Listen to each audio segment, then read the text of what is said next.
Okay, one more for today, and then I'm putting myself away for the evening.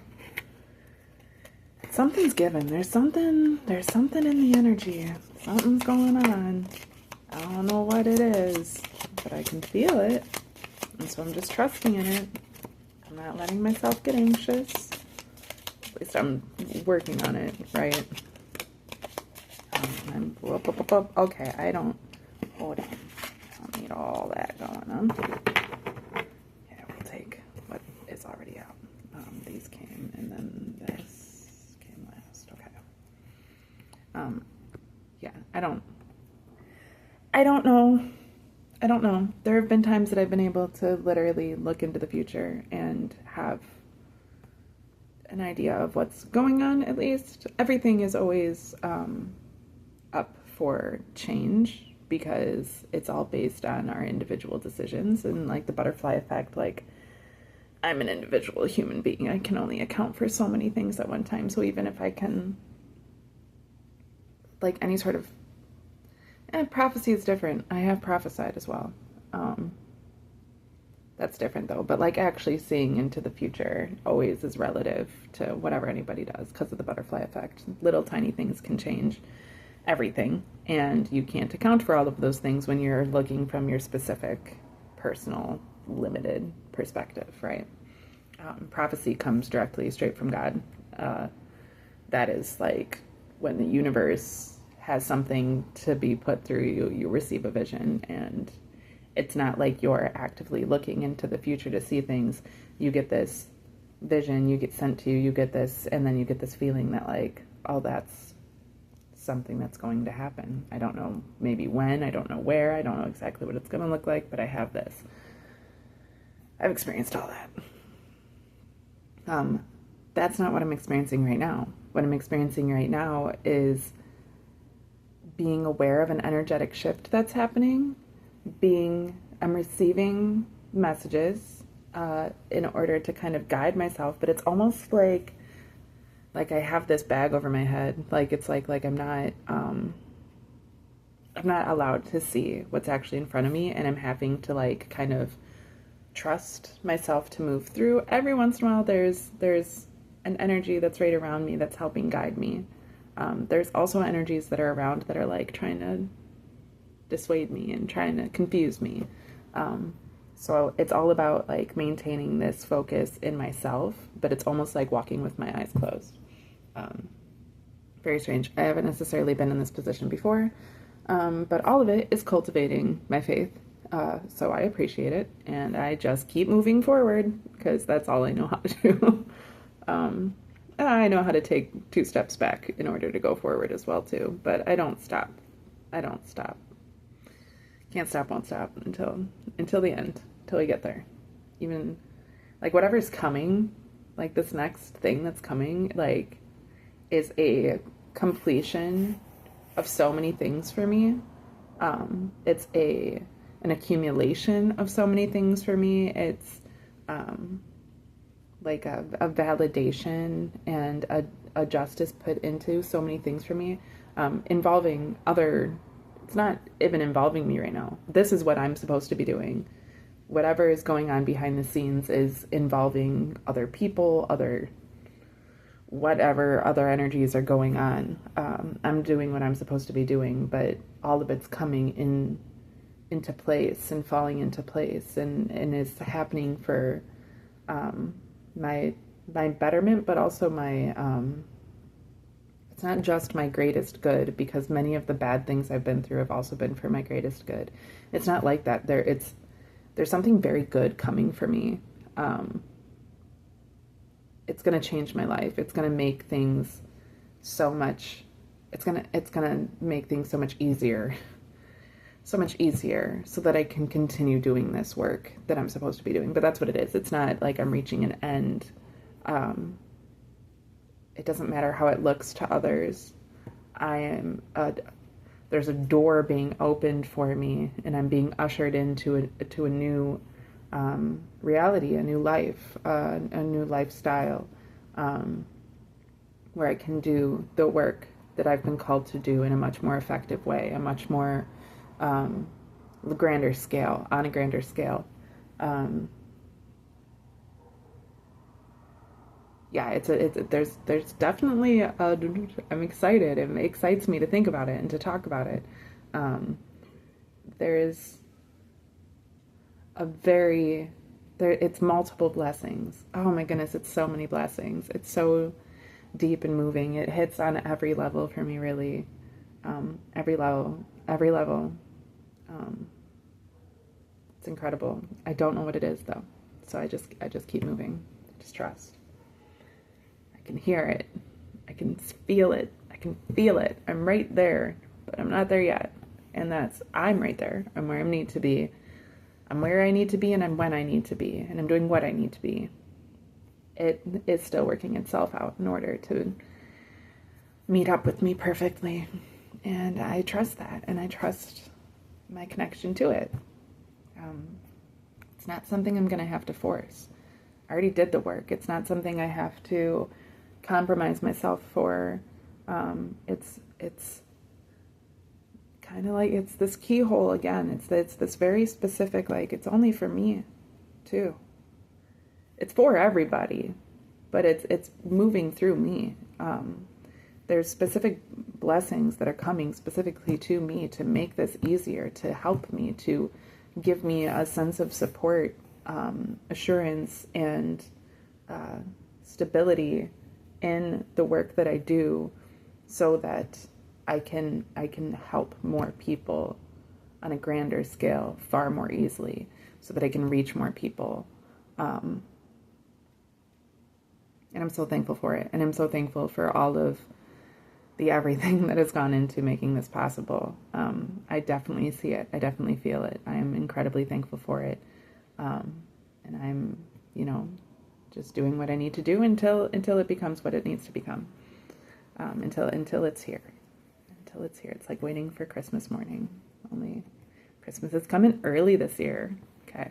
I'm excited. Okay, so these cards came out. We have the 5 of Coins in the reverse, the 10 of Swords in the reverse, the 3 of Wands in the upright, right in the middle of the read. We have the 8 of Swords in the upright, and we have the Page of Cups in the upright. Okay. I've had this card before in a reading, and it read almost backwards to me than the 5 of Coins does in the Rider-Waite Tarot. And that's because in the Rider-Waite, this is a stained glass window for like a church, and the pentacles are on the stained glass window, but it's part of like an obviously like wealthy church, a wealthy business, a wealthy community. And then the people that are outside of it are out in snow, and they're barely clothed. They're wearing rags. They don't have shoes. One of them has like a broken foot, a broken leg. They're obviously quite impoverished, and it's like being left out in the cold while this, religious concept is preaching the abundance of God, right? But then you're left out in the cold. But this card is different. And when I've read this card before, what I've seen is that these are actually their own people. Unlike in the regular Rider-Waite, these are actually people, the coins, and they're having to perform, and they're actually trapped in this glass box. It's almost like, how much is that dog in the window? Right? Like they're being sold.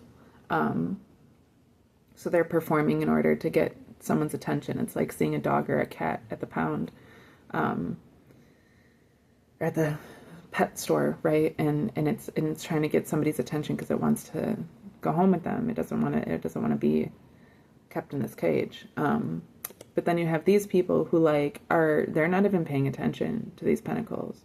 And although both of these people are bionic, this person has a bionic arm and leg and part of their head, and this person has a bionic arm.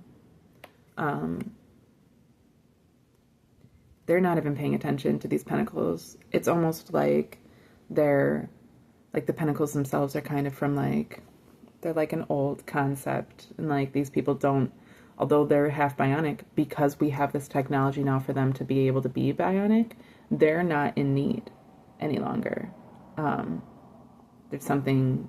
There's a technology that allows them to not be in need and to not have to perform these old ways or to be part of this or to even need these things. And they're able to move forward and kind of into this new world.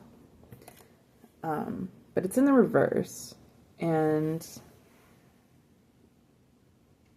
in the reverse,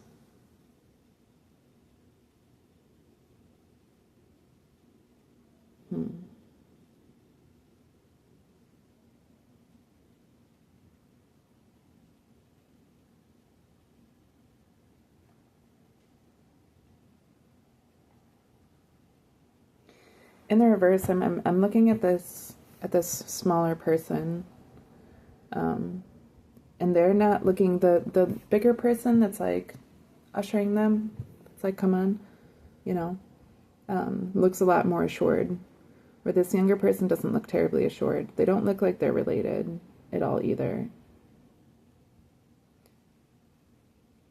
And so it's almost giving me this sense of like this older person, not necessarily older, they're just a bigger person. Yeah, I mean, this person doesn't necessarily have an age, although they're the size of a child. They also have a mustache, so they might just be in a childlike energy, but it's not to say that this person has a green mohawk, so who's to say who's actually older, right?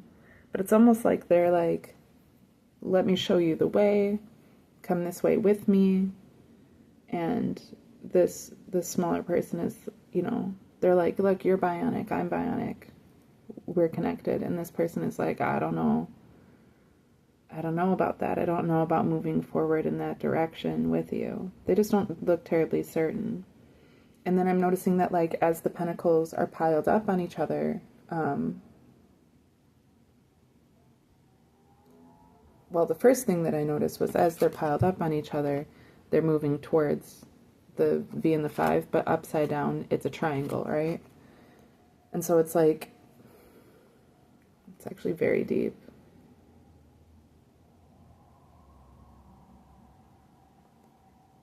It seems like there's been an illusion. Like I said, this card reads very differently in this deck than it does in the Rider-Waite deck. And so it's giving me this sense of like, although it's all seemingly happy, it's the Adventure Time deck, right? It's also happy and nostalgic and friendly and great. Although it feels that way, that there's something kind of almost ominous going on, nefarious kind of going on, just under the surface, not even behind the scenes. Behind the scenes, there is this power struggle. For those of an old world who have fallen to egoic systems, who have fallen to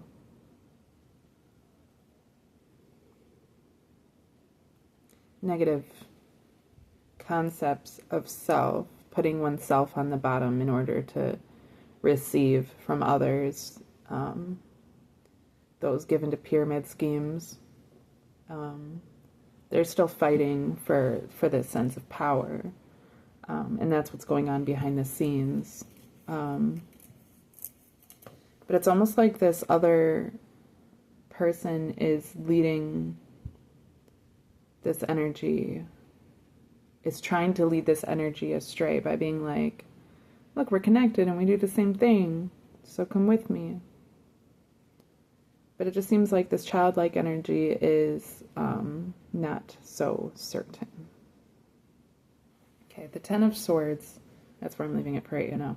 The Ten of Swords in the reverse. Okay, so this Ten of Swords, I haven't seen this card yet. It's so funny to me because this entire deck, too, is like, it's so nice and friendly, but it's almost like every single card, like, almost does, like, has this opposite reading from what the normal Rider-Waite does, at least in my opinion. Like, they all tend to take on this other energy. the Ten of Swords we had earlier, and in the Ten of Swords, normally this person's on their face, likely not breathing, right? And they've got all the swords in their back. But in this one, the sword is in his leg and through his leg. In this one, though, it's like all of these swords have tried to get this person, have tried to get this entity, but he's still smiling.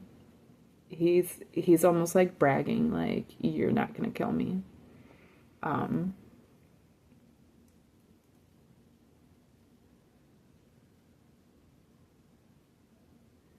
The sky is really interesting, too, because there's mountains here. There's mountains in the background, right? So it makes it look like this, it has to be the sky. But I don't know if you can tell, it's like there's water and there's edges in the water. Like these are, you know, little pieces of earth within the water. This is like some kind of like marshy area or some sort of puddle. And so instead of looking like clouds, it's looking like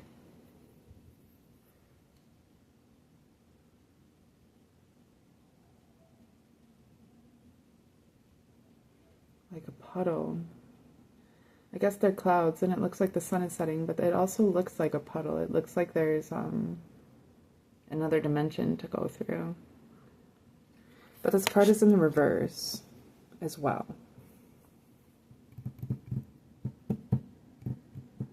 Reading these two together, this is actually very deep. These cards are very deep for me for some reason. I thought this would be such a friendly, fun deck. I also had suspicions myself as I was getting it because of the nature of,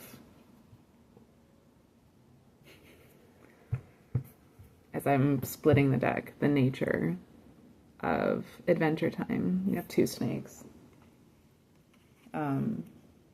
mirroring each other, right? So it's like what seems so harmless is actually also quite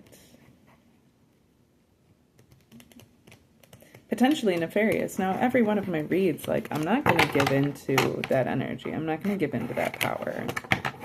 And oddly enough, I had multiple times today during my meditations that I was reminded to be cautious. Not that I needed to be scared of anything, but to be cautious in my readings, because there's an energy trying to harness my destiny, right? This is like, okay, so that was the trepidation, or not the trepidation, that was the warning initially with putting out my readings, was that it will let those that are trying to come against me see how I go about things, learn me in a whole different way. It'll give them a deeper access to me. So it was a warning. Not to be afraid and not even trying to stop me. Just be cautious and be aware, right? It's like a yellow light. You don't have to slam on your brakes. You can move through it. Just be aware of what's going on around you and why. And so that's what I'm seeing here is that, you know, I've been guided to continue forward and I've been guided to embrace my power and to not let those things be a deterrent, to not let those things defer me, to not let those things stop me from pursuing what it is that I feel called to pursue, and to also not let it limit me anymore in my timing. If I feel called to wait on something, then I can wait, but I was reminded multiple times today not to wait either when it came to these things. And just trust, right? And so it's kind of that idea too, where it's like with my eyes closed, moving through this space with my eyes closed, there's a guide that is for me, and there's these other energies that are trying to work against me. And they're like trying to mimic that thing's voice, my guide's voice. They're trying to mimic my guide, right? But you can't. And my guide is not going to be mocked. Part of that's what makes my guide so great is because like comedy and humor is like a huge aspect of my personal experience and of the way that I learn and the way that I process things. And irony has held such a deep truth for me. It used to break me down. It used to hurt me emotionally. I'm quite sensitive. And I was just thinking before I started this read, actually, I was just thinking about the irony of my own self in that way, where like I'm such a sensitive person. I'm very, very sensitive. Like I'm extremely sensitive, more than most people that I meet. Because of that, like I like being nice. That's my preference, is to be nice. I like being nice. I like when everything's working together peaceably. I don't like chaos. I don't like drama. Do not like when there's drama. I don't care. I'm not into that. I'm not into that energy at all. Chaos I can handle, but drama is petty and dumb and just people trying to control things that are out of their control, trying to be manipulative. I don't like that shit. And because I like to be nice, I genuinely actually prefer to be kind and to be compassionate and to be generous and to serve others. I actually enjoy that. Like it makes me feel good. So I like that. But because I'm that type of person and because I'm so sensitive and because I've learned that I can't always be that way, if you put me in a space where I have to come up against you because you've come up against me, that I have to protect myself against you for any reason, it can be as simple as you not respecting my space and time.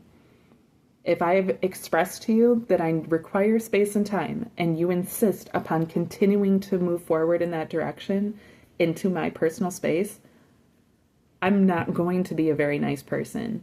All of the ways that I like to be nice are now so offended because of what a sensitive person I am that ironically, you're going to get the meanest version of myself. Like, I'm not generally a mean person, but like, I will go from being the nicest person that you've met to being you wishing that you had never met me very, very quickly. Don't push me. Don't fuck with me. Now, my family has been blessed to be in a position where they're close enough to me that I haven't always shown them that side of me. I've never shown them that side of me, to be honest. Even when they've gotten it, they've mostly just gotten me blocking them. I've come up against my mom a couple times, but I've never. There's things that I could have said and things that I could have done that I never did. And I also appreciate that because it's taught me how to remain in balance and discipline about these things. But there is a deep irony that I very much have in me, which is that I am a kind person. I am a nice person. I prefer to be that way. So if you are trying to make me out to be something that I'm not, or if you're trying to force me into a position of not being a kind and generous and compassionate person, if you're making it impossible for me to be that way or trying to block me from being that way, I'm going to become your worst enemy. Like, I'm going to become your worst nightmare then. Like, I don't even have to do shit. Like, because of that, like, because I care so much to be that thing, like, I'm going to protect it with everything that I have. Okay.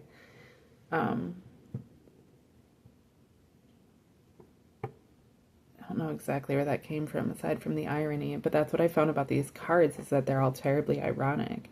And so, like, that's part of, like, the joy for me, where, like, there isn't, what I'm getting is that there is an illusion trying to be cast in this reading. Like, this isn't really my energy. And it's trying to stimulate a fear in me. Oh, don't get too excited about what's about to happen. You don't know. You don't actually know what's on the other side of that door. How do you know? Your eyes are closed. You hear all of us, and, like, we're trying to dissuade you. We don't want you to be too sure of yourself. Like, you know, we're just looking out for your best interest. We don't want you falling for the inevitable lie that's on that other side. That's the messages that I'm getting. And it's not from my guide, and it's not from me internally. And so I'm not listening to that. I'm not buying into the fear. I'm not going to take on that anxiety. You can have it back. That's yours. You're trying to put it on me, not mine. I reject it. I'm returning it back to you, sending it right back to you. All of that energy, all of the chaos that you're attempting, all of the negativity that you're attempting, I'm returning right back to you. I'm not receiving it. I'm not even going to touch it. It's in your hands. It's yours. No, thank you. You can keep those gifts.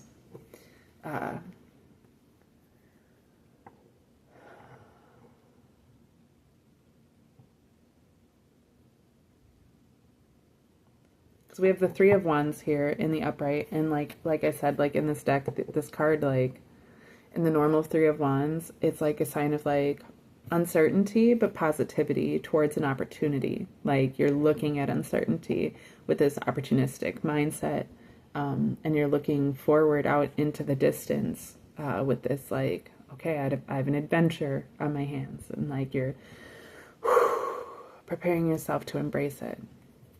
But in this deck, it's the fucking Candy King who's winking and prancing around like a little bitch.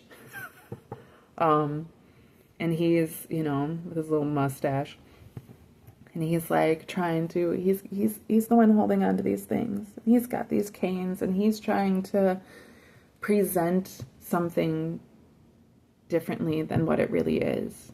It's an illusion. When I've seen this card in the reverse, it's to not fall for the illusion. So in the upright, it's like, this is the illusion. I'm still not going to fall for it. I don't need the cards to be reversed or upright for me to receive from them what I'm going to receive from them. I'm going to alchemize that shit into what it needs to be for me, because I am in alignment with my highest power. I have the capacity to be able to do that. And because I'm willing to humble my spirit to my highest power, not to your dumbass. I don't have to humble myself to you. You're not in control of me.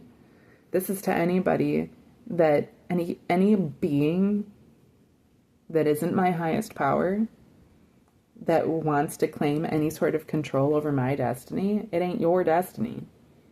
So good luck. What you're doing is claiming your own destiny, which is going to be quite karmic for you. That's a warning. That's not just a warning, that's a caution.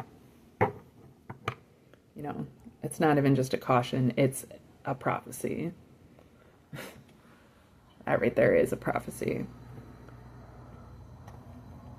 I know my highest power. I know myself. No, I'm only 35. I have a long ways to go. I will continue to learn myself more and more.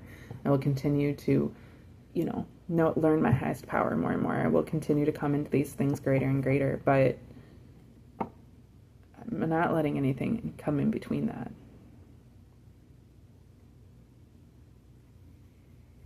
So then it moves into the Eight of Swords in the upright.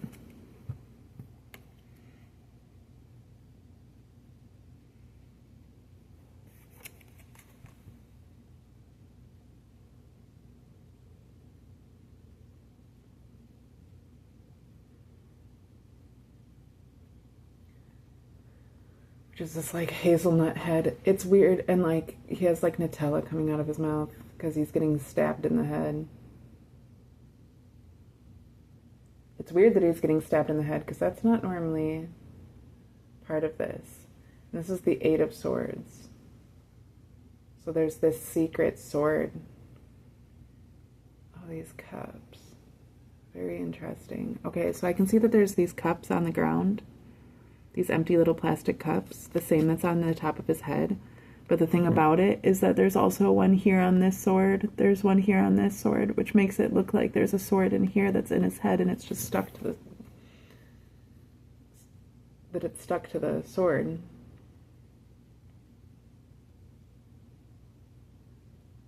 And it isn't necessarily, it's just kind of giving that impression. But these cups are actually, like he has pudding all over his face, right? He's a hazelnut, so it's like Nutella all over his face. But that's what's in these cups here. Now the ones that are on the swords are empty. And it's giving me the sense of like gluttony. He reminded me at first, honestly, of this same Candy King.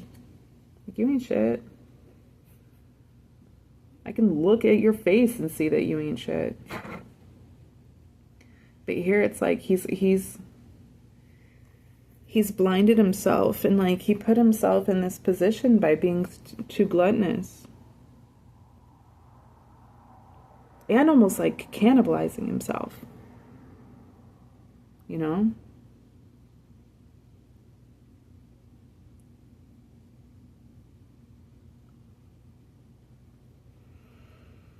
I'm gonna get clarifiers for these. That's why, like, they're all just, I know this feels quite disjointed right now. I mean, they have the Page of Cups, which in the Rider-Waite, like the Page of Cups is like embracing an opportunity when it doesn't look exactly like you thought that it would. You know, you have your cups, and normally your cup is empty so that it can be filled, and especially as a page, you would anticipate that it's empty so that it can be filled, so that you can move forward with whatever it is that your cup is filled with. But in the Page of Cups, there's a fish in his cup. And it's kind of silly, but it's kind of like that idea too of like embracing the opportunity and the emotions regardless of what is in them.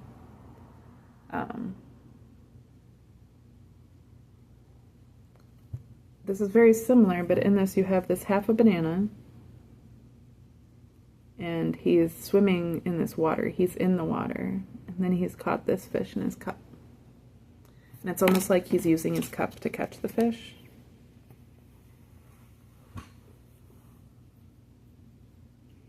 And the fish is representative of Pisces, but it's a singular Pisces. The Pisces is normally two, and this is just one.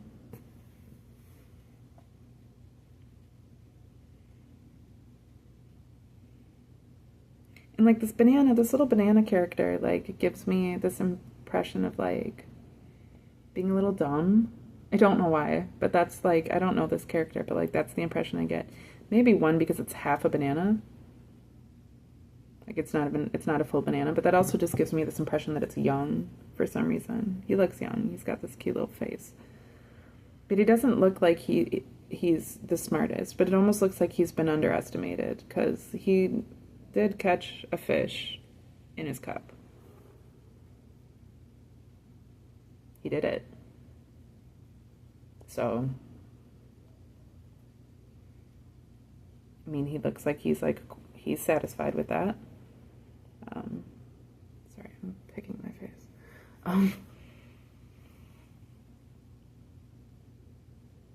So it looks like he did what he set out to do. But it's almost like the Eight of Swords is giving me the sense of like, these two are coming together for me. The Three of Wands and the Eight of Swords seem like the same character to me. And it's almost like they were setting a trap here, thinking that they were being very clever, but then they ended up falling into their own trap. And ended up hurting themselves instead of anyone else. And so that's kind of what this is giving me too. Like this was like a foreshadowing of that. Because in the upright, it would be something quite intimidating, because you're seeing this character that seems like they just can't die. Or not even that they can't die, but like that they enjoy having all of these, like they're a bit sadomasochistic. They have a big smile on their face and they're enjoying all of these swords in their back. But in the reverse, and like I said, it's like this other dimensional thing. So I guess that's what it's kind of telling me too, is almost like it's a foreshadowing.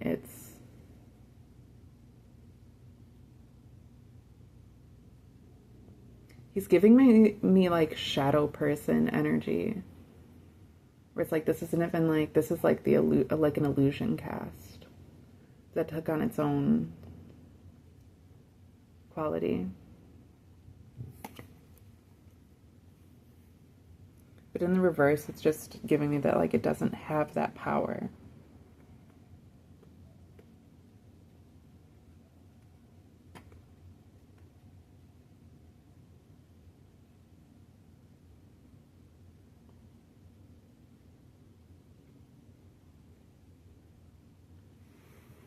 Okay, can I get clarifications for these in order?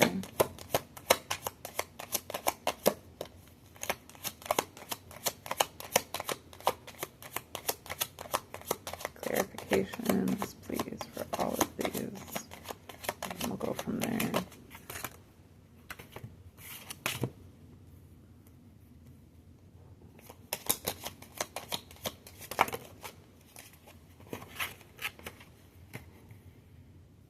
Interestingly enough, those two came out together,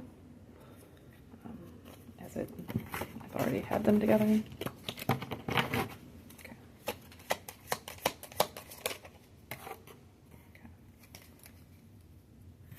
Okay, hold on. Let me just show you. So this is how I have it set up right now. these two I already had together, and then these two actually fell out together. So it reminded me that like these two can stay together, and this will clarify this. These two came out this way. This one technically came out like this, but I already flipped it. However, when this one came out for this one, it flipped this card onto its side, and I'm going to leave it that way and then read it that way once we get to it. I don't know exactly what that means. Okay, so underneath our 5 of coins in the reverse, we have the 9 of swords in the reverse.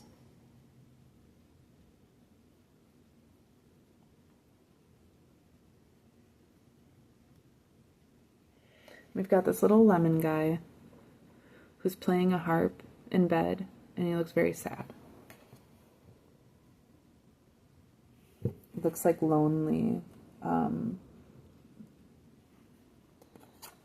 I'm also noticing, okay, so all of these swords are from different kingdoms, and this sword, all of these swords are from different kingdoms. They all have different, like this is like Lemon Kingdom, this is like some Christian shit. All these swords are different, but this is the only one that has like a wooden handle, and it has like a tree branch, so it looks like the Nature Kingdom. I don't know. I know that there's different kingdoms in Adventure Time. I don't know what they all are, but it looks like the Nature Kingdom, and this is the only one that has blood dripping. Not blood. It's gold. It's gold, but it has something dripping off of the end of the sword. And so that's like a foreshadowing as well, is what I'm getting the impression of.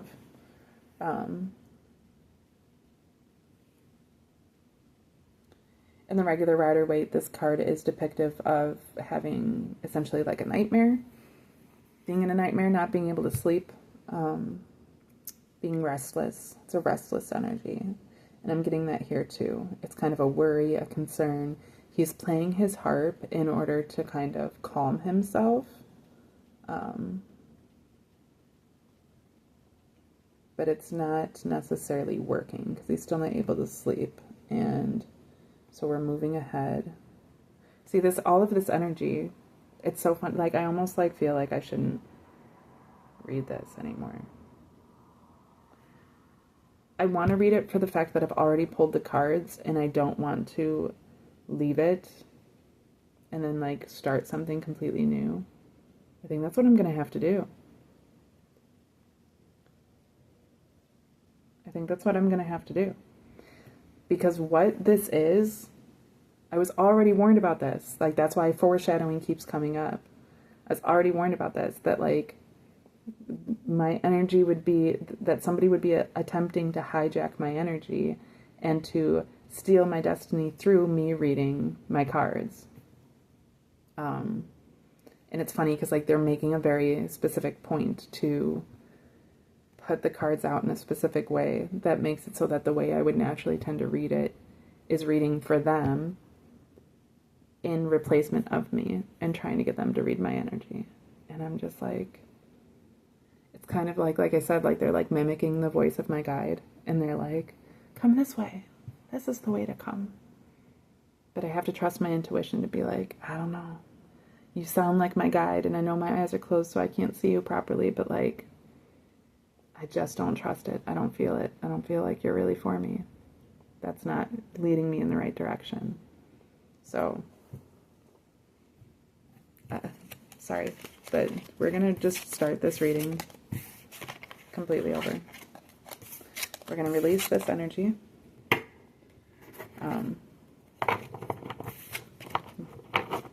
Completely release it, putting away that reading, and now we're going to block it. Again, I return to sender any negative energies that are attempting to dissuade me from my own destiny, that are attempting to impersonate me or my guides, that are trying to discourage me, that are trying to convince me of something other than my own intuition and relationship with my highest power.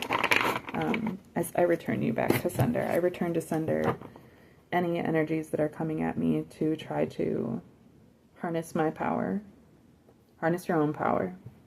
Any energies that are trying to block me, I return back to you, and I block you with them.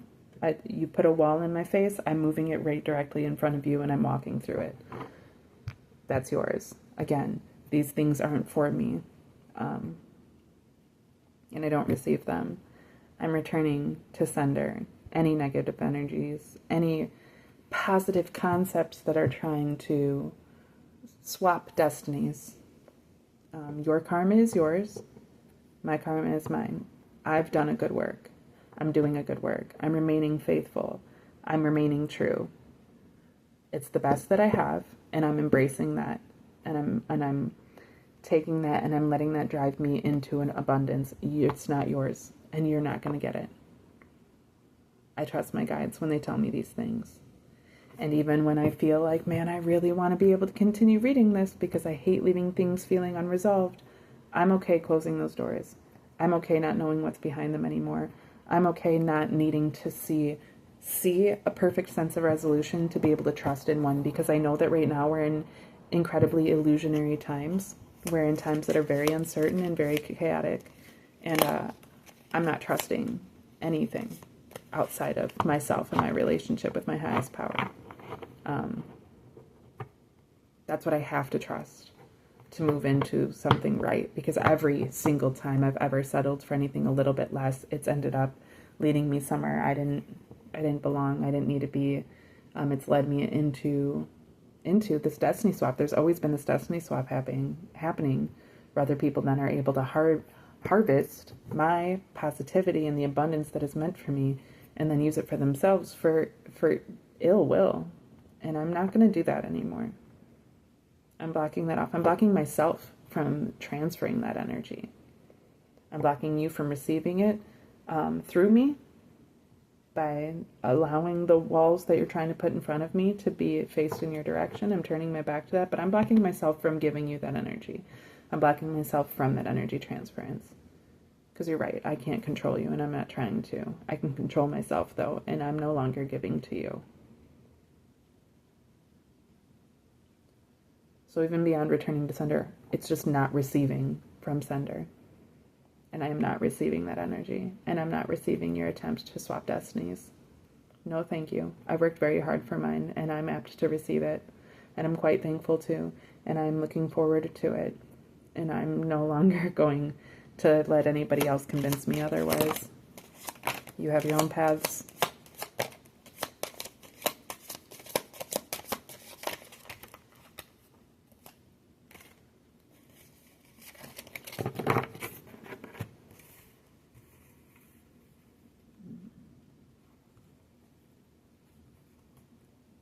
Stuck together. Interesting. Okay.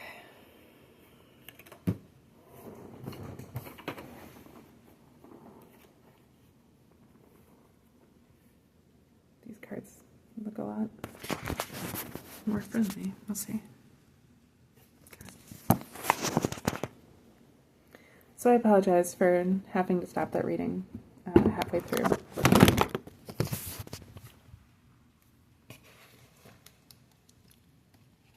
Just moved this bottle out of my way, this bottle of nail polish remover, and then all of my cards dropped my phone.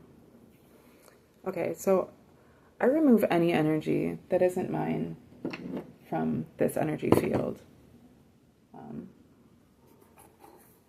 not playing this game.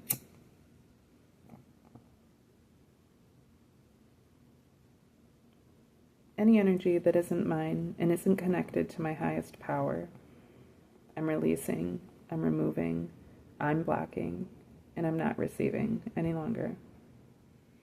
I only receive energy from my highest power here in this space.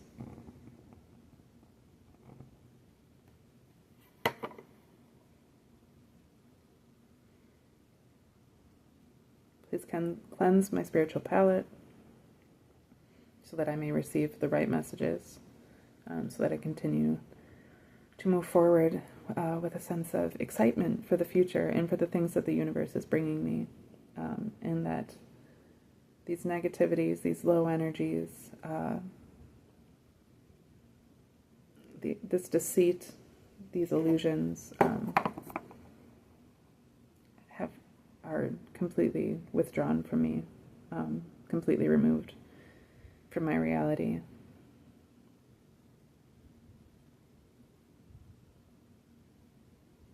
That I'm not looking back to see Sodom and Gomorrah on fire. I'm not looking back in fear of everything that I've left behind. I'm also not looking back in empathy to feel for those that I hear burning, but I'm moving forward in faith.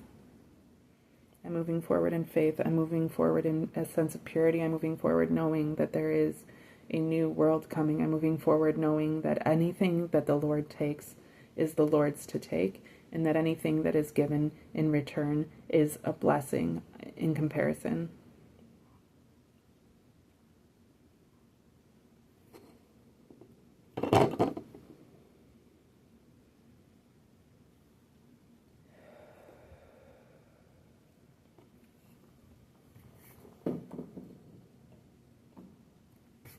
I love sage. Okay. We have the Eight of Wands in the upright, which is using one's own creativity to rush forward with all of these other energies that are being used to create something new. And where I've normally read this in some sort of negative way, I've also received it in the reverse. Right now I'm seeing it quite positively. If he didn't have the crack in his head, I would see him as being water. That crack is actually how we know that he's solidified. That crack is how we know that he's ice, not water. So it's actually quite a blessing to be able to have that. Because water is more given to fitting into anything else's space. You can pour water into anything and it'll take that shape. Ice isn't going to do that. Ice is going to maintain its shape through all of these things. And so he's using his creative force to move forward in that direction. And all of the wands are being cast in a very specific direction in which he's also headed. The Two of Swords in the reverse. So this card we had the other night, and I was laughing about it. What I'm seeing right now in the reverse is that chaos is being done away with. Fear is being done away with. Uncertainty is being done away with. Not knowing how to use one's power is being done away with. In the upright, this bagel has received a couple weapons. Well, he received 2 shovels in a blindfold, and it reminded me of like him trying to, like there's a piñata that he's trying to hit. But then chaos ensues because he starts using it, and they almost become weapons because he's flinging them around. He ended up hitting this worm somehow, it looks like. But in the reverse, it's that these things are being used quite intentionally for their purposes. And although some people have a fear of that, trusting one's own intuition is going to lead into something much greater and something much better. And it's the removal of all this chaos. This is the end of it.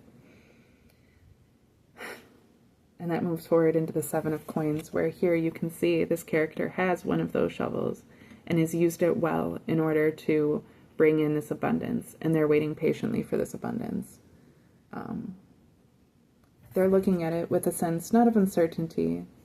They're just being patient. They're aware that there's still more to come before the harvest is ready. But they're also looking and being aware that like they've done a good work and that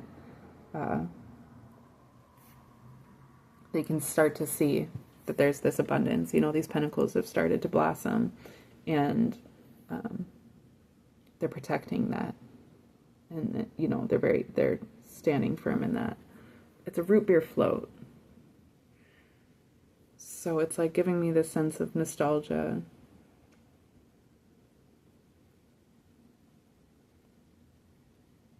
Root beer floats are like hella good. I haven't had one of those in quite some time.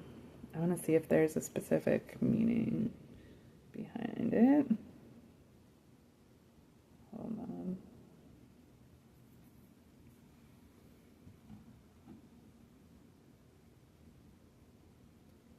I do know that root beer is made from sassafras, I believe. I know when I was in Baltimore, we went hunting for sassafras because the guy that I lived with had learned that you could make a hallucinogenic tea out of it. And he's like, let's go find some sassafras. I trusted that man way too much, let me tell you what. But so we did, and we found some sassafras trees, and we dug up their roots, and as we were digging, it's so interesting. I didn't realize until afterwards, I think what we were doing was illegal. I don't think you're allowed to procure it for yourself. However, we did study how to do it properly and how to remove part of the root properly in order to not kill the tree. But as we were digging for the roots, the deeper that you get towards them, the closer you get towards the roots, the more that you can smell this root beer, right? And so it's giving me that feeling too. We're like, this is the final product with the cream on top. That's what we're waiting on, right? But like, it's giving me this nostalgia of even when I was doing the thing, like we were digging for it, and like as we're digging for it, we start to smell it, and that's how we know, like, we are close. Because we weren't sure, and we were like, maybe these are different trees that just look like this. I'm not good at identifying trees, outside of what little bit I already had learned just about those ones. So there was a bit of trepidation at first, but as we started smelling the roots smell like root beer. The roots themselves reek of root beer. They smell so good. The sassafras roots, they smell so good. So sweet, and it's very exciting, and it's like, it does create this like sense of euphoria. There's a bit of the sassafras root, and when we made the tea, like it like creates this euphoria. Now we didn't actually make the tea right, so it wasn't truly hallucinogenic, but it still, when we were drinking it, like it still like made you feel quite pleasant. It had this bit of euphoria to it, like it just like really, really brightened your day to drink it. Plus, I think it was just like the result of the being able to drink what we had created and crafted ourselves and procured for ourselves by digging it up, right? So that's what I'm getting from that too, that like you can trust those senses, trusting your five senses. As we got close and as we're digging through this earth, you can start to smell it, and it's trusting that smell. When your eyes are closed and you're walking in the dark and you hear, first, then you start to trust your other senses. First, you're trusting your ears. You're trusting what you can hear, because that's how you can know if somebody's actually close, if somebody's far away. But when you start to hear somebody else's voice that doesn't quite sound like your guide, but it sounds like your guide, and they're saying things that your guide might say, so you want to trust it, but you have to trust all of your senses to know better, because you don't smell like my guide. I know that. I know what it is that I'm looking for, right? And I know what I'm waiting for, and I know not to trust you.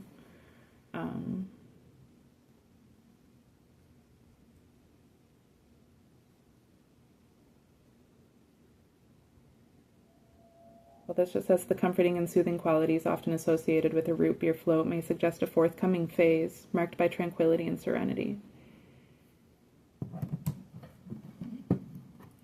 That's true too. Like, it is like that idea of like you go to the diner and you get a root beer float, and it just like makes a good day. Like I said, you have that root beer, and it makes for a pleasant time.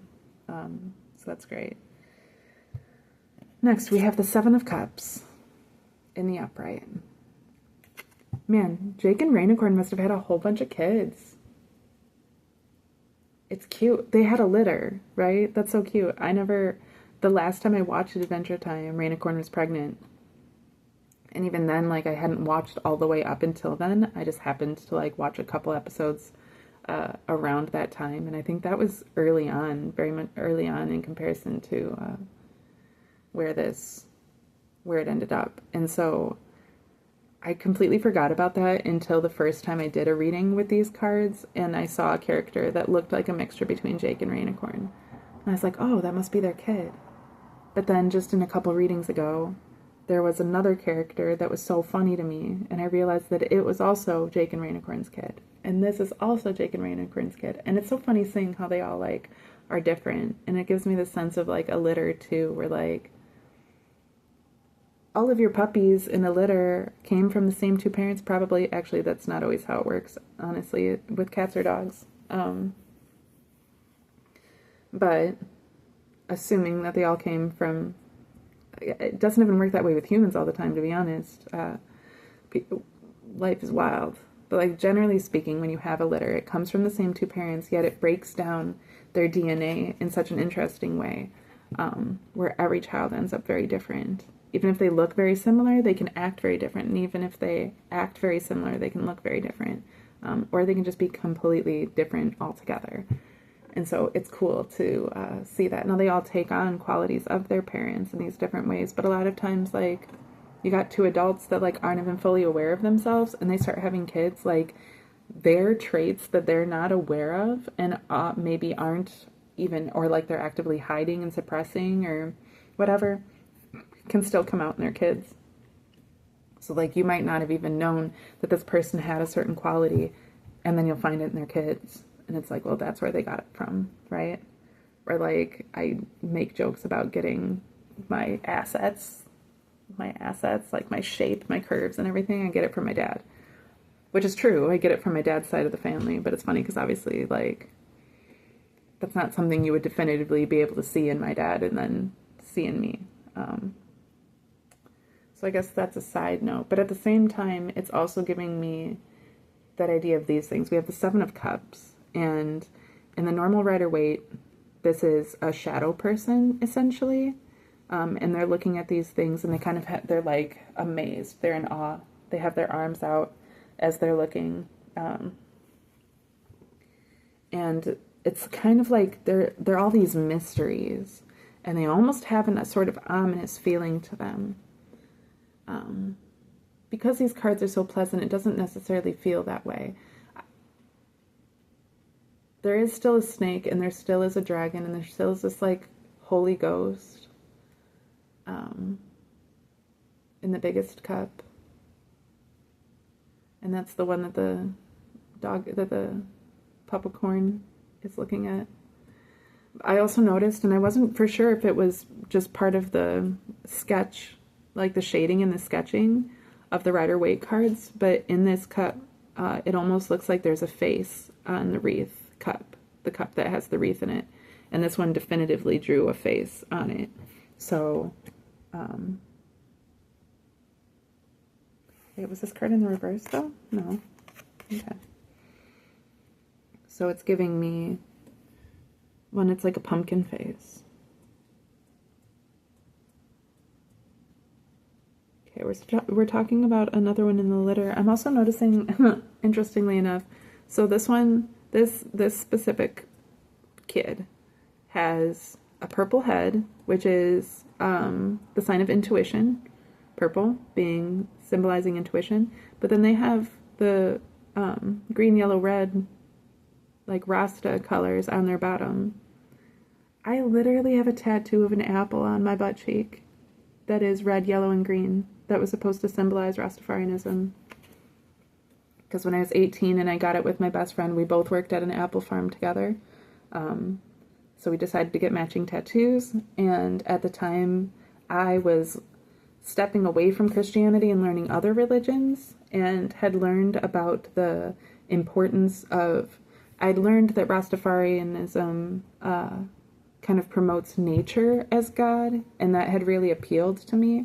And so I had shared that with my friend, and we both were engaging in this concept of nature being God, and kind of coming together in that. And so we got these matching tattoos on our bottoms, right?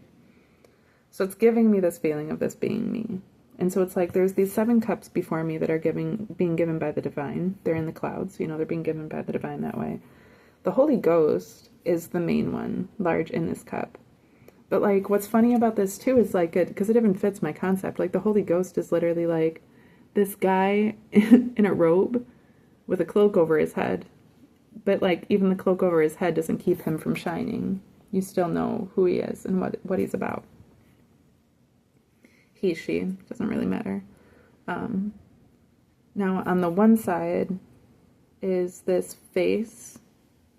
It's also purple. Intuition, and it's looking very at peace. But on the other side is the snake. which, like, the serpent is a symbol for wisdom as well, but it's a symbol for having the wisdom in one's own self enough to be able to determine what is right and what is wrong, because the serpent is the one that led Eve to eat of the apple, right? And it's that concept of the apple itself wasn't evil. God created it. God creates evil too. God created all of it. But, like, it wasn't the apple itself that was evil, it was the eating of it. And it wasn't just because of the eating of it, it was because the eating of it symbolized disobedience. And to be as wise as serpents, but as peaceful as doves, is the concept of being able to determine a language that isn't quite your own. You know, the way that the serpent spoke was extremely misleading, was very, the serpent has a forked tongue. It's double speak. It speaks like, oh, well, that wasn't really that, because it was actually this, right? Like, very convincing. But it's not buying into that. You know, and so we have these two concepts kind of on, you got one on your one shoulder, you got one on the other shoulder. But you have to trust yourself and your own enlightenment in order to know which is what. Now, there's still parts of the cups. Like, all of these things are still cups given by the divine. But the goodness of them is determined by what you make of them and what you do with them, right? So we have, like, the tower. It's a castle on a mountain. We have riches. We have this wreath being, like, the sense of wisdom, or the sense of winning, the sense of success. But then there's that pumpkin face on that cup and that cup alone.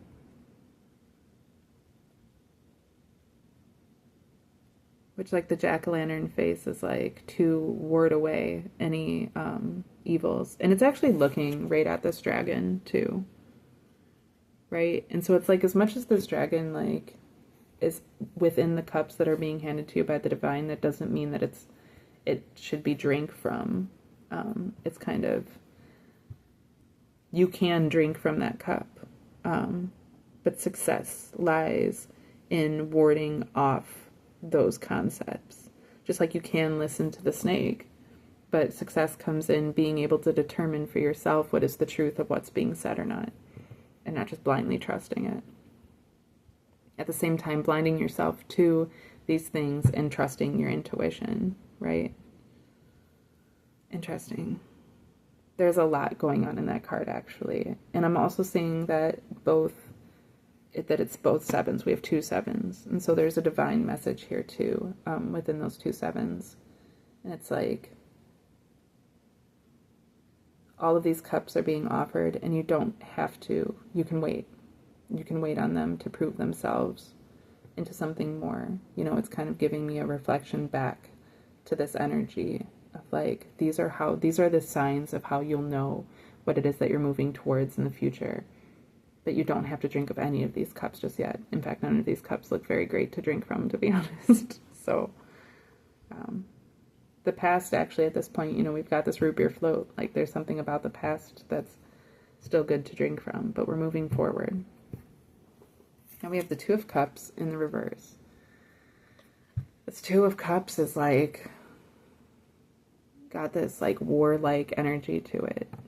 They've got these guns, these giant rifles instead of horns, which is also well, maybe they're not rifles, they look like rifles, and this thing looks like a tank, and it's flying, and they have helmets on, and they look like fighter pilots, right?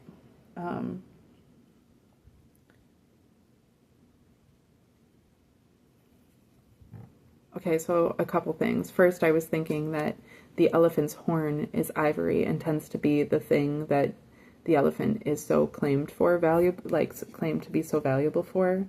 And it's almost like taking what has been used and stolen as one's value and replacing it with a weapon. But we have it in the reverse. And so it's like, you don't have to weaponize your loss of your value. You have an inherent value even without those things. Because Because truly, the ivory isn't what makes an elephant valuable. It's a goddamn fucking elephant. It's the largest land mammal that we have. It has all of these different qualities within itself that makes it an incredibly sentimental being, that makes it an incredibly, they have an incredible memory. They have an incredible society that they built with each other. Like, it is valuable all on its own, even without this, you know, plus, like, in stealing its ivory, you're also stealing its capacity to be able to protect itself. And so it's almost like this, like, oh, you're going to keep me from protecting myself? Well, now I'm going to make something even worse. Which is reminding me back to, like, you're going to make me not be a nice person? Okay, well, then I'm going to be your worst nightmare. I don't have to be in that energy. This is about not being in that energy. Okay. Okay, we're moving away from that. We're moving away from that. You don't need to be in constant protection mode any longer. Okay. But I also got this message of when I was a child, I was an idiot. I was extremely trusting. So extremely trusting. This carried on through most of my adulthood, up until I hit different periods in my 20s and 30s. But I was an extremely trusting child, and especially of my brothers, who were never trustworthy. My brothers were constantly lying to me for their own entertainment, making up the craziest shit just to see if I would believe it. And I would. Because I started to learn that I couldn't trust everything that they said, but I wanted to trust them, and they knew that. So they knew that, like, it was just a matter of finding how to lie to me, and I would still fall for it. And it was this game that they played, right? And it's very easy to play with me because I was very trusting. And one of the lies that they told me, that I truly became convinced of, at least for a period of time, which they always held against me later on, was I didn't know anything about politics at like 7 or 8 years old. I was probably 8 or 9, actually. I didn't know anything about politics. So I didn't know what's his name? Dang it. He was a Russian prime minister. Boris Yeltsin. I didn't know who Boris Yeltsin was. I didn't know what a prime minister was. I didn't know about any of that shit. But this name, Boris Yeltsin, sounded very funny to me. My brothers used to make up names for characters that we just invented. We just invent characters in our heads that we would talk about. And I thought that Boris Yeltsin was a made-up character because it was a funny name. I just thought it was a funny name. I didn't realize it was a real person. My brother must have heard it on the news or something. But they're both older than me, right? So he had heard the name Boris Yeltsin, and he had brought it up, and I laughed, and they realized that I thought that that was a fake character. I didn't realize that it was a real person, and they were like, perfect. Perfect, she doesn't know, so we can lie to her. So they told me, my oldest brother told me, that Boris Yeltsin, both of them. Okay, so first my oldest brother told me that Boris Yeltsin was the oldest rhinoceros in the world. And I was like how old? And they were like, no, like he's really the oldest rhinoceros in the world. I was like, how old? And he was like a couple thousand years old. I was like, that's not real. And he was like, yes, it is. And I was like, prove it. And so he took the encyclopedia, and he wouldn't let me like read it as I was looking, right? He was like moving it around very quickly. He went to rhinoceros, and he pretended that he was reading, and he made it sound like he was reading something that legitimately would be in the encyclopedia. I'm a child. It's not going to take much to convince me of anything, right? So he reads that in a way where it's like, the oldest rhinoceros to ever exist was 2,000 years old. See also, he said, see also Boris Yeltsin. And I was like, no way. And it's like, prove that to me. Look up Boris Yeltsin. I'm still thinking that this is a made-up character. I'm not realizing it's a real name. So then he looks up Boris Yeltsin in the encyclopedias that we had, and I wasn't really paying attention to any of the pictures, but like then he shows me the name Boris Yeltsin in the encyclopedia, and it was there. So that's all it took. At that point I was like, well, then he must be real, but that sounds insane. I can't even believe that. So then I rushed to my other brother to tell him, did you know that there's a 2,000-year-old rhinoceros named Boris Yeltsin? And he was like, yeah. Did you know that they amputate... My brothers are such dicks. He's like, yeah. Did you know that they amputated his leg in World War II and turned it into a machine gun and used him as a tank? at this point, I would have believed anything that they kept feeding me because I'd already seen that Boris Yeltsin was in the encyclopedia. Blew my mind. So now I'm convinced that there's a 2,000-year-old rhinoceros that's leg has been amputated, turned into a machine gun, who was used as a tank in World War II, whose name is Boris Yeltsin. And that was by far one of the, well, at least that was one of the crazier lies that they've convinced me of. Okay. So that's what I'm getting from this. And it's the Two of Cups. And I'm getting like, you know, okay, so the main message was to just humble myself and to not have to fight these things, to not be given to turning and weaponizing my losses and weaponizing what's been used against me, because it doesn't make me any better. But also then I'm getting from this too to like, you know, we have two sides of the same coin. It's kind of giving me that like, you know, you got two wings of the same bird. You have left wing, right wing there, but they're the same bird, and this bird is a beast. This bird is an abomination. Okay, so like don't trust that. Don't give in to any of it. It's a union of those things, the Two of Cups, but we're not giving any of that any attention. We're not believing any of it. Okay, we have the King of Swords.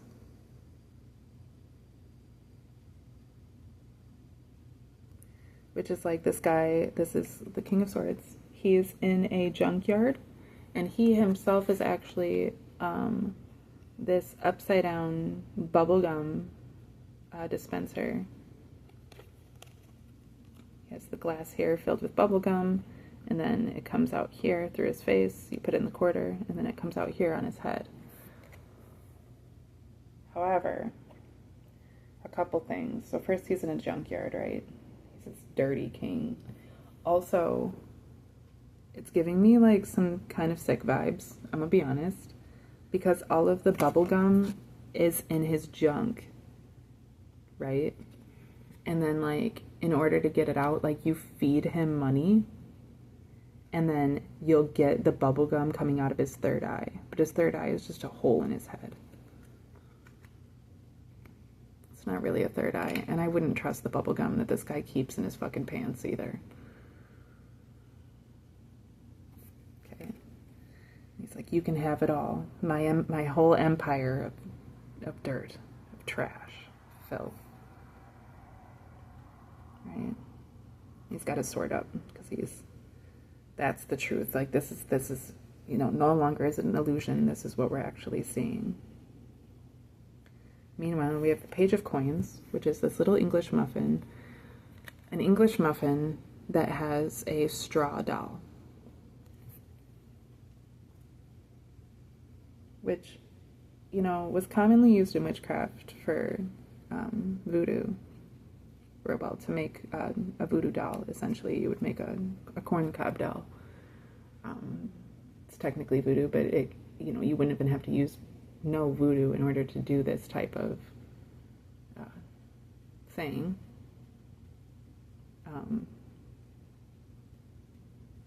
Voodoo is kind of a blanket term for a specific type of dark magic, where hoodoo is the actual religion that most voodoo is based off of. And that's like if you're coming from like the Caribbean or different parts of Africa, like where hoodoo is an active religion. But voodoo can be practiced by, well, it shouldn't be practiced by anybody, especially not somebody that doesn't practice hoodoo. But technically, that form of dark magic can be utilized by anybody. This seems like such a pleasant card.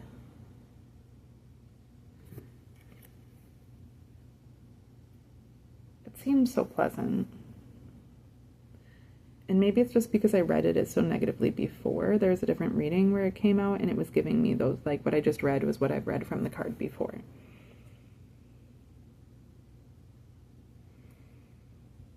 But it's also like this King of Swords, like where did he come from? Because he's not giving me good vibes at all. And then like at first I like imagine these two like being partners somehow to do something. I guess because of the Two of Cups, you know, like we're not buying into the illusion, but this is the union that's being referred to. And it's like, this one dude, like, he's just dirty from the get-go. He ain't got shit going on in his head. It's all in his junk. And he's living in junk, right? But he's the king of it.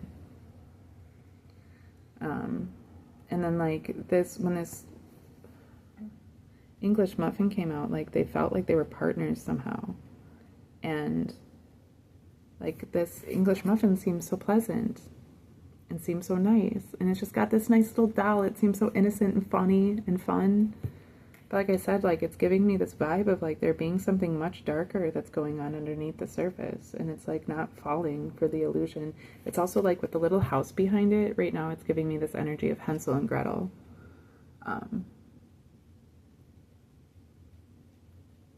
And it's almost like you would use this bagel to, like, break apart into pieces to lead you to the house. And you're going to the house, but, like, you're not aware that it's the witch's house. And, like, you're leaving all of these crumbs to find your way back home. But there's this illusion that's been set about it.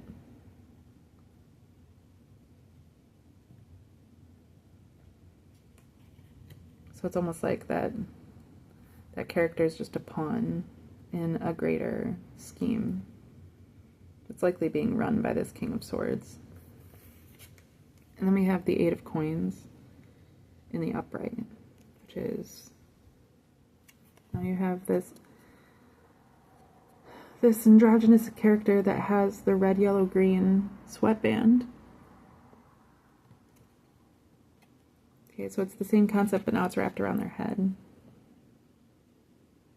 And it's to keep their sweat from getting in their eyes. And they're in, like, this exercising outfit.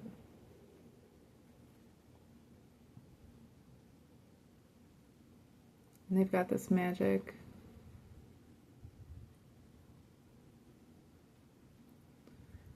It's like almost like a natural form of magic. They're just using a stick. It isn't a wand, it's just a stick. And they've got this pleasant magic that's coming out, the stars and stuff like that. And it's creating like a big bang in their hand, and they're showing how they can do it. And it's making these pentacles fall from the sky.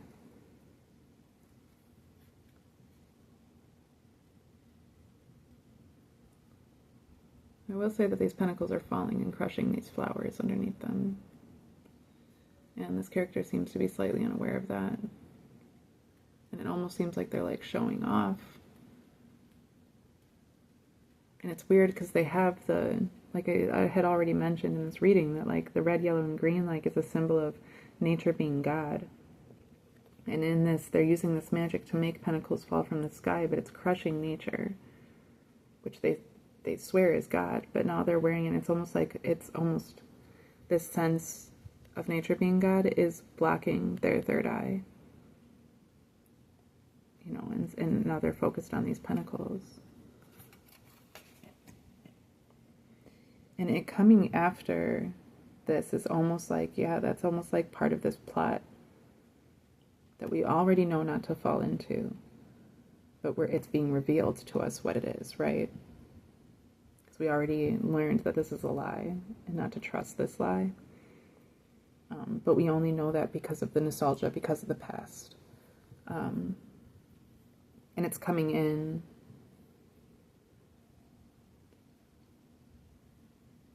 to keep us from rushing forward.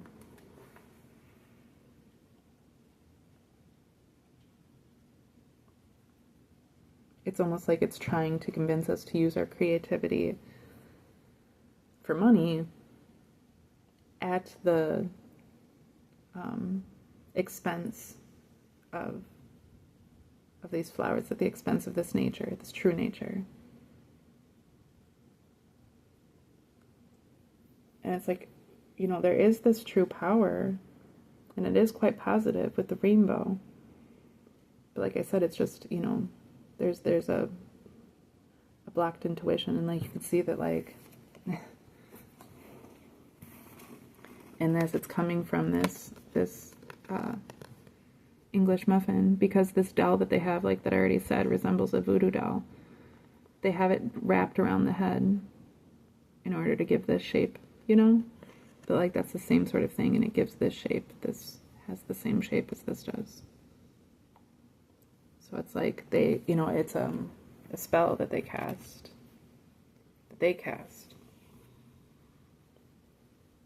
Their spell's far more natural, and it's coming from, you know, they're just trying to misuse this one's magic.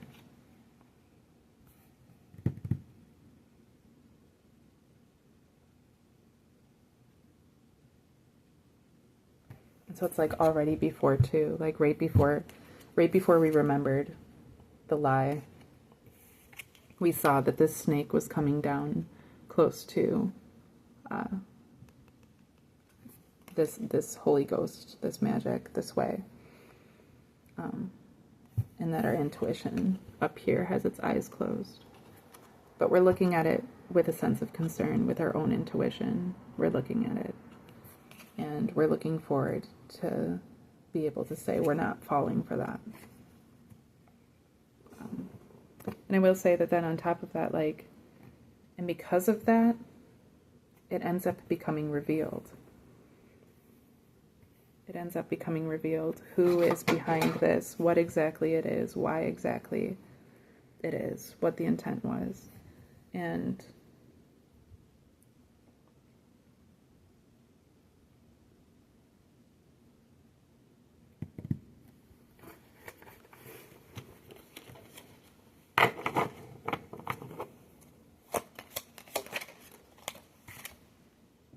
the sun in the reverse.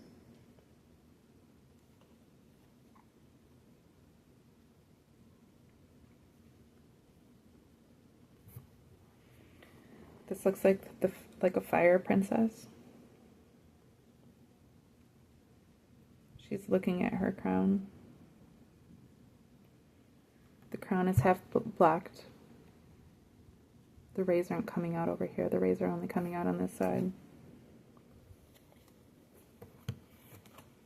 In the reverse, it's definitely giving me that, like, it's melting.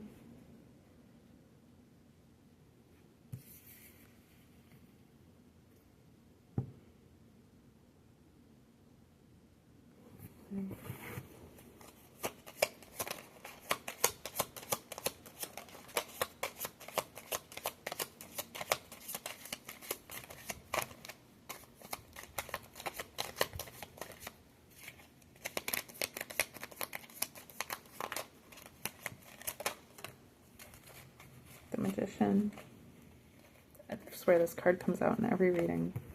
The Magician, but he's in the reverse.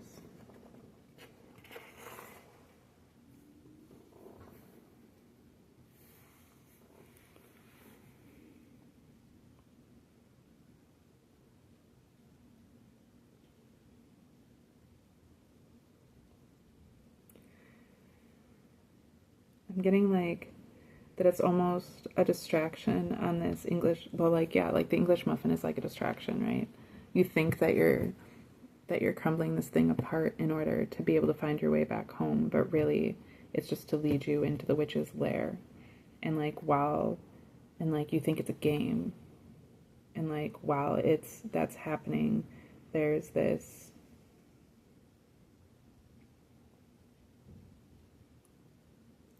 half the sun is being blocked,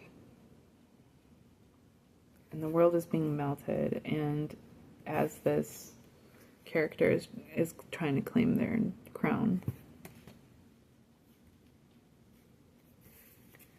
Then we've got chaos, but it's in the reverse.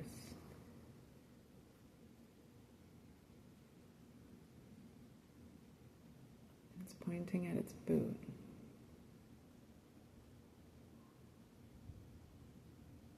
Ground your intuition.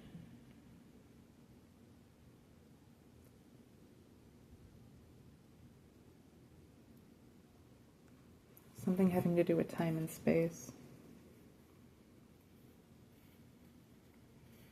It's giving me, it's coming back into that, like there's this lie There's this illusion.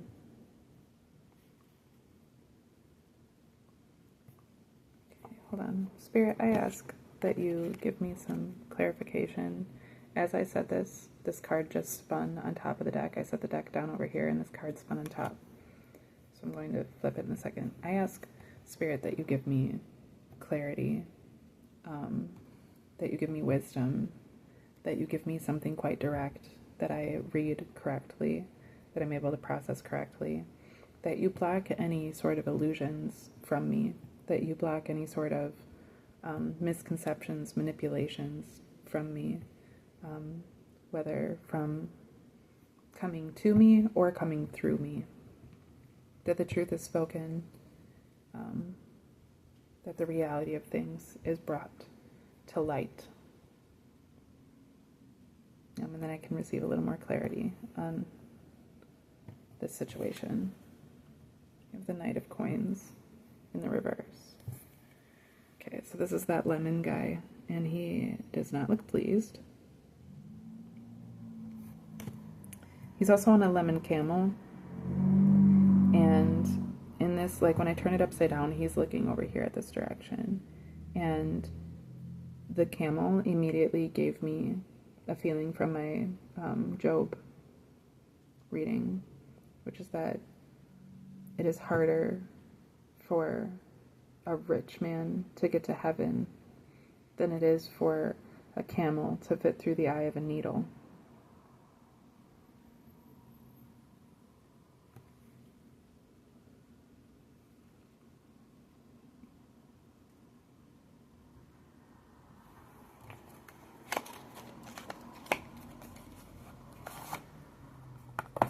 And so again, too, right, it's not about riches.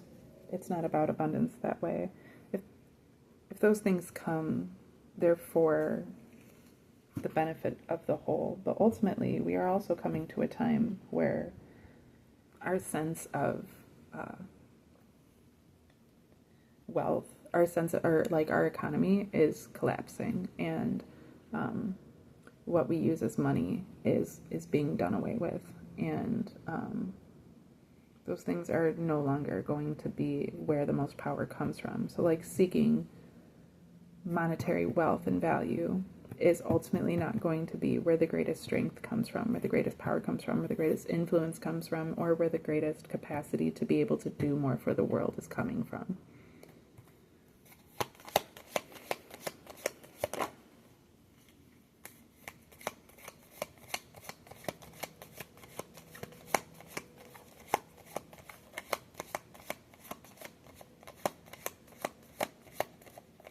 It's almost, this is an illusion. The Eight of Coins is an illusion.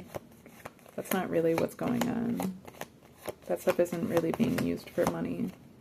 And any money that's coming from it is a lie. It's a manipulation. It's something that's almost like, this guy has like this shifty face because it's almost like it's being stolen. Any money that's coming from this person's power, like magic, creativity, is not going to them, because they're a gardener over here, you know, like I said, like right when it, and then it like looks like me right here, like this person's like not, I mean, I'm not receiving money for anything right now. I haven't even gotten money for the art commissions I'm doing. So any money that's falling from the sky in, you know, I'm blessing others with a sense of a kingdom. Like money, I'm not seeing it. I'm certainly not receiving it. It's almost like while I'm sitting here, while I'm actively using my creativity to manifest this positive energy, there's money coming from it, but I'm not receiving it. And it's being used for nefarious purposes. Let's see. Okay, the cards that came out, let me put them in order, are the Knight of Wands,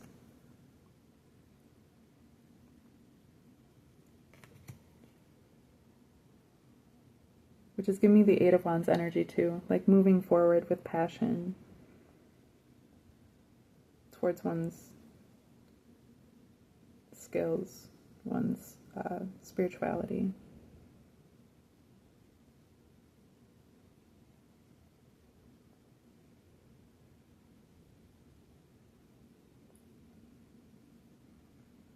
It's weird because I thought there was some sort of like feeling of Egyptian something rather in these cards prior. Oh, right, the Knight of Coins. Okay, so he's moving in that direction as well because we have the pyramids in the back here. So the Knight of Coins in the reverse is actually moving in this direction as well with the Knight of Wands, and they're actually moving in the opposite direction from the Eight of Wands. So it's giving me that same energy, moving with creative energy, but this one is more magic, where this one is more actual creativity, you know, and this guy's going just as himself, cracked head exposed and all, where this guy's coming not just clothed in armor, but he also has a robe around that has these Ouroboroses on it, these lizards biting their own tails.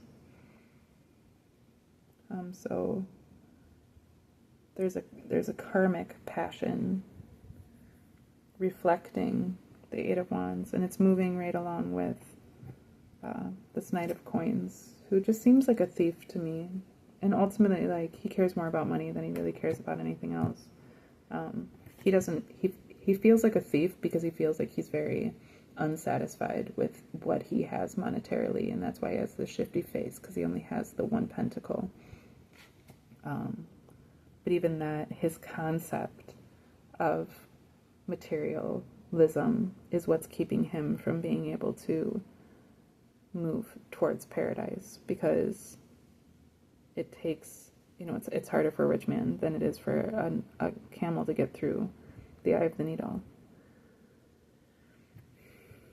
However, then we have the the Ten of Swords in reverse.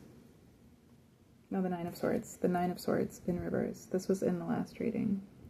This was in this reading when I first started it, but now it's here and it's in the reverse. It was in the reverse. It was in the reverse before too. Like I said, the Nature Kingdom was the one that actually had the gold dripping from it. It's almost like the blood dripping from it. And I said that was a foreshadowing.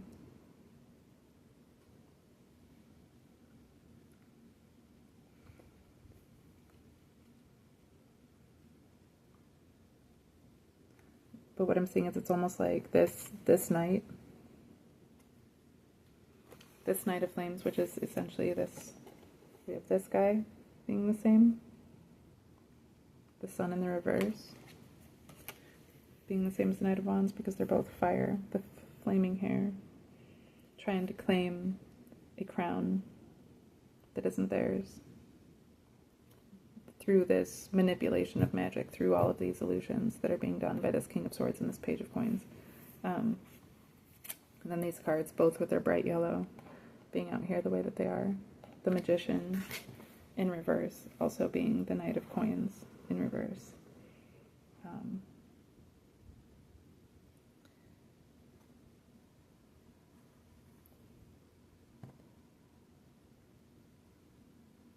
And then my left ear just rang. See, what I'm getting from this point forward, it's so funny to me. As soon as I talked shit on the King of Swords and connected it to the Page of Coins, the reading went left. And suddenly I'm now reading karmic energy again.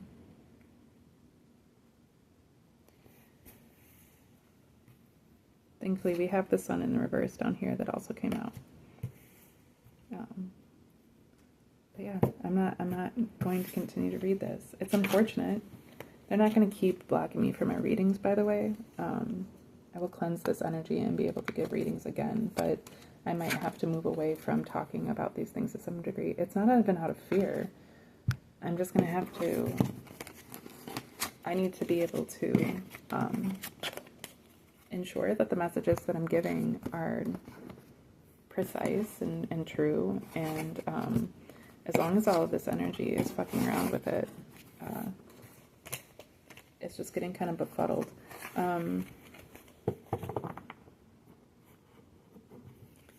That's what they're trying to do, though, is stop me from these readings. Stop the truth from coming out.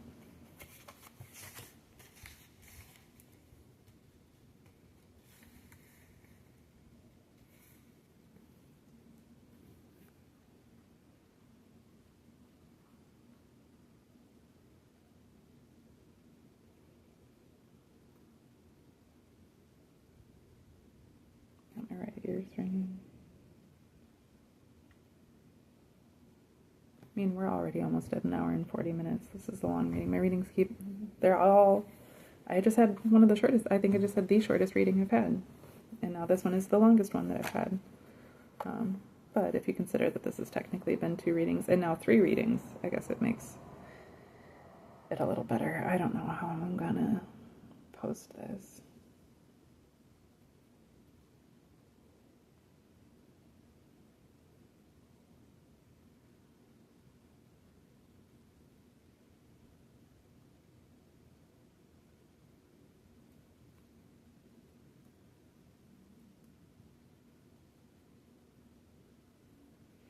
What I'm reading off of this is that, like, there's this attempt to get me to just be satisfied with what you've already got. Just be satisfied with what you've already done. You don't have to go any further.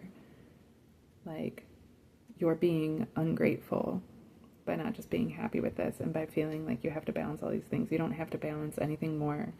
You have to take what you have, and that's your kingdom. And, like, you don't need to be the empress. You know, but like, that's not what this is about. I'm called to do what I'm called to do because there's something far beyond me going on. There's something far beyond me that is being moved through me in order to bring a divine justice. It's not just for me, you know. If there's a wealth to be had, all these blessings that, like, I've been quite excited about coming towards me, like I was just talking about initially, like, that's still happening. But that's not happening, like, just so I can be some type of way. It's happening because there's a work that needs to be done through me, and I'm doing that work. That's what you're not going to move me away from. There's a work that needs to be done. I'm gonna do it. I will take breaks when need be. If I feel directed to move in a different direction, I will do so. I will continue to trust the universe and to trust my relationship with my higher power.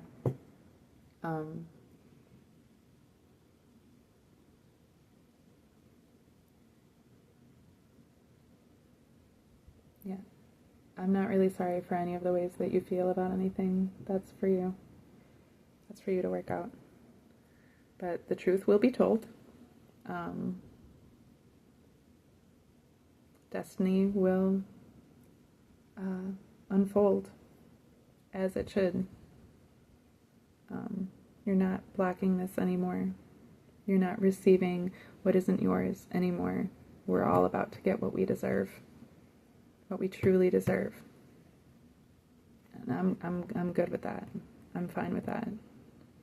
Again, I don't want to look back and see the destruction that's being had. It's not a pride thing for me. It's also not an empathizing thing for me. There is something else in the future for me to look at. There is something else for me. And that's what I'm embracing, and that's what I'm moving towards. All right. I'll see you in the next one. Thanks.